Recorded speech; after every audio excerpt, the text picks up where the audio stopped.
July August আন্দোলনে যাদের বিরুদ্ধে হত্যাযজ্ঞের নেতৃত্ব দেওয়ার অভিযোগ তারাই আছেন কারাগারের ভিআইপি সেলে, নিচ্ছেন কারাগারের রাজকীয় সুবিধা, থাকছেন আলাদা রুমে, ঘুমাচ্ছেন জাজিম বিছানো খাটে, পাচ্ছেন ইচ্ছে মতো খাবার, এমনকি সুযোগ পাচ্ছেন টিভি দেখার, পত্রিকা পড়ার।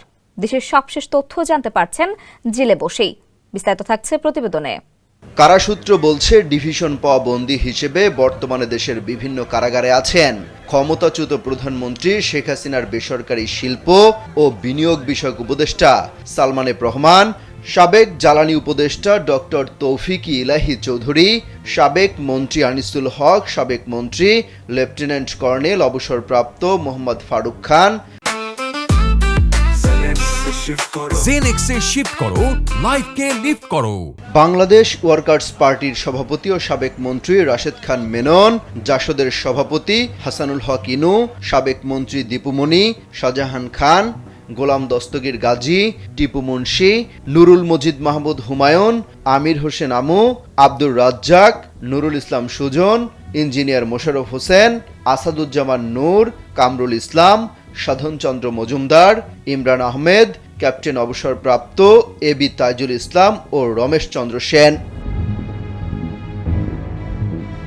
এছাড়াও আছেন ঢাকা উত্তর সিটি কর্পোরেশনের সাবেক মেয়র আতিকুল ইসলাম, সাবেক প্রতিমন্ত্রী জুনায়েদ আহমেদ পলক, ফরহাদ হোসেন, শহীদুজ্জামান সরকার, মাহবুব আলী, কামাল আহমেদ মজুমদার, জাকির হোসেন ও কর্নেল অবসরপ্রাপ্ত জাহিদ ফারুক শামীম এবং সাবেক উপমন্ত্রী আবদুল্লাহ আল ইসলাম ওরফে জাকব এবং আরিফ খান জয়। তবে চেয়েও ডিভিশন পাননি 23 ভিআইপি বন্দী। তাদের মধ্যে দেশের বিভিন্ন কারাগারে আছেন সাবেক 22 সংসদ সদস্য। আদালতে আবেদন করলেও 7 জানুয়ারি পর্যন্ত তারা ডিভিশন পাননি। তাদের মধ্যে রয়েছেন কাজী জাফরুল্লাহ, হাজী মোহাম্মদ সেলিম, তানভীর ইমাম, সুলাইমান মোহাম্মদ সেলিম, গোলাম কিবরিয়া, আবু রেজা মোহাম্মদ নেজামুদ্দিন নদভী, কামরুল আশরাফ খান, আব্দুর রউফ, রাগিবুল আহসান, আব্দুস সুবহান মিয়া গোলাপ, আহমেদ হোসেন, শাহে আলম, সাদেক খান, Selim Altaf George, Masuda Siddiqui Rosie, Mahbuba Ragini, Abdur Rahman Badi, Sultan Mohammad Mansur Ahmed, Ali Azam Mukul, ABM Fazle Karim Chowdhury, M A Latif, Jannatara Henry এবং রশিদুজ্জামান মোরল।